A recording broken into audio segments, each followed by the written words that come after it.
ನಮಸ್ಕಾರ ವೀಕ್ಷಕರೇ, ಎಲ್ಲರಿಗೂ ಒಂದು ಚಾನಲ್ಗೆ ಆತ್ಮದಂತ ಸ್ವಾಗತ. ಇನ್ನೇನು ಬಿಗ್ ಬಾಸ್ ಫಿನಾಲೆ ಇನ್ನೇನು ಹತ್ರ ಬರ್ತಿದೆ ಅಂತ ಹೇಳ್ಬೋದು. ಈ ಫಿನಾಲೆ ಹತ್ರ ಬರೋ ಟೈಮ್ನಲ್ಲಿ ಬಿಗ್ ಬಾಸ್ ಮನೆಗೆ ಒಬ್ಬರು ಗುರೂಜಿ ಬರ್ತಾರೆ.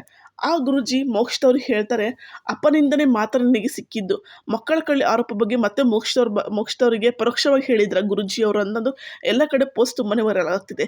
ಏನಿದು ಅನ್ನೋದ್ರ ಬಗ್ಗೆ ನೋಡೋಣ ಬನ್ನಿ. ಅದಕ್ಕಿಂತ ಮುಂಚೆ ವಿಡಿಯೋ ಲೈಕ್ ಮಾಡಿ, ಶೇರ್ ಮಾಡಿ, ಮರದೇ ಚಾನಲ್ ಸಬ್ಸ್ಕ್ರೈಬ್ ಮಾಡಿ. ಬನ್ನಿ ವಿಡಿಯೋ ಸ್ಟಾರ್ಟ್ ಮಾಡೋಣ. Bigg Boss Kannada season 11 Mokshitha Pai ಅವರು ಫಿನಾಲೆ ಸೇರಿದ್ದಾರೆ. ಮೋಕ್ಷಿತಾ ಅವರ ಜೀವನದಲ್ಲಿ ಸಾಕಷ್ಟು ಏಳು ಬೀಳು ಕಂಡವರು. ಅಷ್ಟೇ ಅಲ್ಲದೆ ಈಗ ಮೋಕ್ಷಿತಾ ಸಾಕಷ್ಟು ತೊಂದರೆ ಕೂಡ ಅನುಭವಿಸ್ತಿದ್ದಾರೆ. ಅವರು ಮಕ್ಕಳ ಕದ್ದು ಹಣಕ್ಕೆ ಬೇಡಿಕೆ ಇಟ್ಟ ಪ್ರಕರಣ ಮುನ್ನೆಲೆ ಬಂದು ಸಾಕಷ್ಟು ಚರ್ಚೆ ಕೂಡ ಉಂಟಾಗಿತ್ತು. ಈ ವಿಷಯ ಕಳೆದ 2 ತಿಂಗಳಿಂದ ಸೋಷಿಯಲ್ ಮೀಡಿಯಾದಲ್ಲಿ ಸಾಕಷ್ಟು ಸದ್ದು ಕೂಡ ಮಾಡಿತ್ತು. ಈ ಪ್ರಕರಣ ಸ್ಟಾರ್ಟ್ ಆಗಿದ್ದು ಯಾವಾಗ ಅಂದರೆ 2014ರಲ್ಲಿ ಈ ಪ್ರಕರಣ ದಾಖಲಾಗುತ್ತೆ. ಹಾಗೆ ಈ ಪ್ರಕರಣ ಯಾವಾಗ ಮುಕ್ತಾಯ ಆಗುತ್ತೆ ಅಂದರೆ 2017ರಲ್ಲಿ ಕೋರ್ಟ್ನಲ್ಲಿ ಈ ಪ್ರಕರಣ ಮುಕ್ತಾಯ ಆಗುತ್ತೆ ಅಂತಲೇ ಹೇಳ್ಬೋದು. ಅದಲ್ಲದೆ ಈಗ ದೊಡ್ಡ ಮನೆಯಲ್ಲಿ ಇರುವ ವಿಚಾರ ಪರೋಕ್ಷವಾಗಿ ಗುರೂಜಿಯವ್ರು ಮಾತಾಡಿದ್ರೆ ಅನ್ನೋ ಪ್ರಶ್ನೆ ತುಂಬ ಜನಕ್ಕೆ ಮೂಡ್ತಿದೆ ಅಂತ ಹೇಳ್ಬೋದು. ನಿನ್ನೆ Mokshitha Pai Bigg Boss finale ತಲುಪಿರೋ ಇವರು ಮೋಕ್ಷಿತವರು ಟ್ಯೂಷನ್ ಹೇಳಿಕೊಡುವಾಗ ಮಗುವನ್ನು ಕಿಡ್ನಾಪ್ ಮಾಡಿ ಹಣಕ್ಕೆ ಬೇಡಿಕೆ ಇಟ್ಟಿದ್ದು ಎಂಬ ವಿಚಾರ ಚರ್ಚೆ ತುಂಬಾ ಜೋರಾಗಿತ್ತಂತ ಹೇಳ್ಬೋದು. ಇದನ್ನು ಕೆಲವರು ಒಪ್ಪಿದರೆ ಇನ್ನು ಕೆಲವೊಬ್ಬರು ಇದು ಸುಳ್ಳು ಅಂತ ಹೇಳ್ತಿದ್ರು. ಅಲ್ಲಿ ಈ ರೀತಿ ಆಗೇ ಇರಲಿಲ್ಲ ಎನ್ನುತ್ತಿದ್ದರು. ಈ ಬಗ್ಗೆ ಮೋಕ್ಷಿತಾ ಅವರೇ ಉತ್ತರ ಕೂಡ ನೀಡಬೇಕಾಗಿದ್ದು, ಇನ್ನು ಇವರು ಬಿಗ್ ಬಾಸ್ ಮನೆಯಲ್ಲಿ ಇದ್ದಾರೆ. ಈಗಿರುವಾಗಲೇ ದೊಡ್ಡ ಮನೆಗೆ ಬಂದಿರುವ ವಿದ್ಯಾಶಂಕರಾನಂದ ಸರಸ್ವತಿ ಅವರು ಮೋಕ್ಷಿತಾ ಮುಖವನ್ನು ನೋಡಿ ಸಾಕಷ್ಟು ವಿಚಾರಗಳನ್ನ ಹೇಳಿದ್ದಾರೆ. ಏನು ಹೇಳಿದ್ದಾರೆ ಅನ್ನೋದ್ರ ಬಗ್ಗೆ ನೋಡೋಣ ಬನ್ನಿ. ವಿದ್ಯಾಶಂಕರ ಸರಸ್ವತಿಗಳು ಕೇಳ್ತಾರೆ ಮೋಕ್ಷಿತನಿಗೆ, ಏನಾದರೂ ಕೇಳೋದಿದ್ದರೆ ಕೇಳಿ ಅಂತ ಕೇಳ್ತಾರೆ ಅವರು.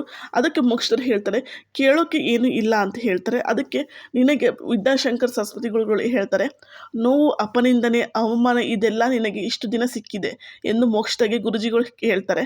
ಅದಕ್ಕೆ ಮೋಕ್ಷಿತಾ ಮೌನದಿಂದನೇ ಇದ್ದು ಹೌದೆಂಬಂತೆ ಸುಮ್ಮನಿರ್ತಾರೆ. ಗುರುಜಿಯವರು ಅಪನಂಬಿಕೆ ಎಂಬ ಶಬ್ದವನ್ನು ಒತ್ತಿ ಹೇಳಿದ್ರೆ ಅನೇಕರ ಇದು ಗಮನ ಸೆಳೆದಿದೆ ಅಂತ ಹೇಳ್ಬೋದು. ಅಪನಂಬಿಕೆ ಅನ್ನೋದು ಗುರುಜಿಯವರು ಒತ್ತಿ ಹೇಳ್ತಾರೆ. ಇದು ಎಲ್ಲ ಕಡೆ ತುಂಬಾ ವೈರಲ್ ಆಗ್ತಿದೆ ಅಂತ ಹೇಳ್ಬೋದು. ಇಷ್ಟು ದಿನ ಹುಡುಕಿದ್ದು ಸಿಗಲಿಲ್ಲ. 2025 ತುಂಬಾ ಚೆನ್ನಾಗಿದೆ. ಈ ವರ್ಷ ಆಗಸ್ಟ್ ಬಳಿಕ ನಿನಗೆ ಮದುವೆ ಆಗುತ್ತದೆ. ಸ್ವಲ್ಪ ಹೆಚ್ಚು ಕಮ್ಮಿ ಆದರೂ ಸಾಕಷ್ಟು ಹೊಡೆತ ಬೀಳುತ್ತದೆ. ಯೋಗ ಹಾಗೂ ಯೋಗ್ಯತೆ ಎರಡೂ ಚೆನ್ನಾಗಿರಬೇಕು.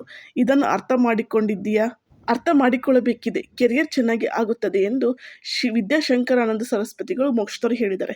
ಅದು ಇವಾಗ ಚರ್ಚೆ ಆಗ್ತಿರೋದೇನಂತಂದರೆ, ಇವಾಗ ಇದೆಲ್ಲ ಬೇಕಿತ್ತ? ಹೌದು, ಅವ್ರ ಒಳಗಡೆ ಬಂದು ಈ ರೀತಿ ಹೇಳೋದು ಬೇಕಿತ್ತ?